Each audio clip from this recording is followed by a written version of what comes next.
caractères et fait de nous des êtres complets, remplis de compassion et d'humanité.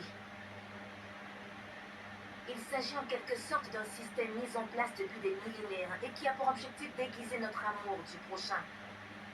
Pourquoi donc ne doit-il pas être enseigné aux élèves, d'ailleurs censé être le futur et donc la clé de la continuité du bien-être social?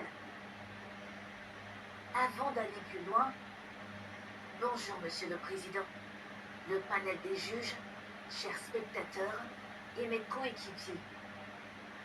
La religion doit faire partie de nos causes juste à cause de ce qu'elle nous enseigne. Elle nous enseigne l'amour, le respect de nos autorités, mais surtout le respect de l'autorité divine. Elle est la base de la richesse humaine et de la nature. D'ailleurs, nous le savons tous, il n'y a rien de nouveau dans mon argumentaire. Vous savez, mes opposants ici présents veulent vous convaincre du fait que tous, dans notre essence même, nous sommes très différents. C'est pour cela que la religion n'a pas sa place à l'école. Mais si tel est le cas, où donc les élèves apprendront l'amour, l'affection, si ce n'est dans ce lieu? Ils doivent l'apprendre pour être capables de corriger les incompréhensions dues aux différences.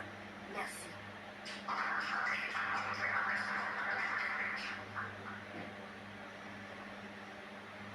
Bonne chance.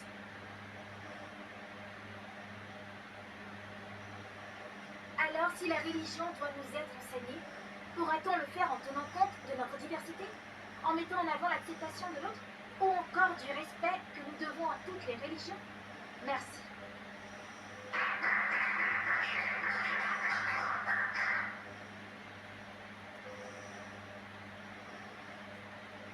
Cette diversité dont mes opposants parlent depuis tout à l'heure est juste une distraction qui n'a en réalité d'aucune portée. Faudrait qu'ils nous disent si le pourcentage des personnes qui pratiquent ces autres religions, qu'ils revendiquent, nous empêche en tant que société d'aller vraiment de l'avant. Merci.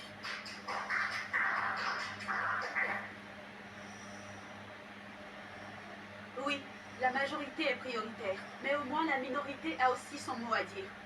Si je suis la thèse que mes opposants défendent, cela voudrait dire que la minorité dans notre pays ne doit pas être entendue ou enseignée. Donc l'on doit tous venir poser pour la photo du vivre ensemble alors que d'autres sont bâillonnés.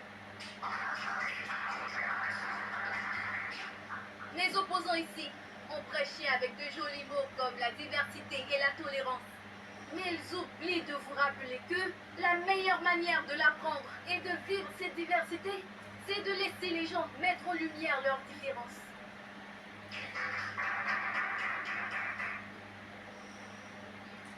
La pratique n'aura de sens que si on permet aux hommes de faire leur propre choix de religion.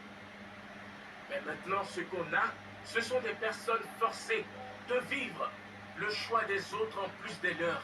Donc ces personnes sont obligées de subir la pratique des autres et ça, c'est vraiment injuste.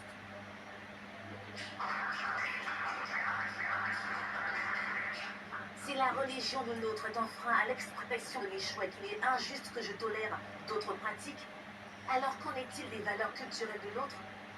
Nos coutumes? Nos peuples? Nos enfants? Je veux dire, le fait qu'ils ne comprennent pas mon langage sous-entend que je ne dois plus m'exprimer, c'est ça? Apparemment, nos opposants n'ont pas compris notre point de vue.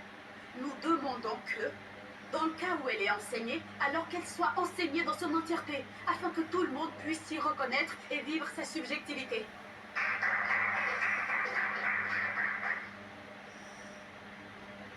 Si nous aspirons à une société totalement laïque, est-ce la religion qui nous en empêche? Je vais dire ceci. L'éducation a pour but d'ouvrir nos esprits. Mais si nos esprits ne sont pas assez ouverts pour comprendre que chacun doit vivre ses choix, alors qu'est-ce qui est réellement enseigné au juste dans nos écoles?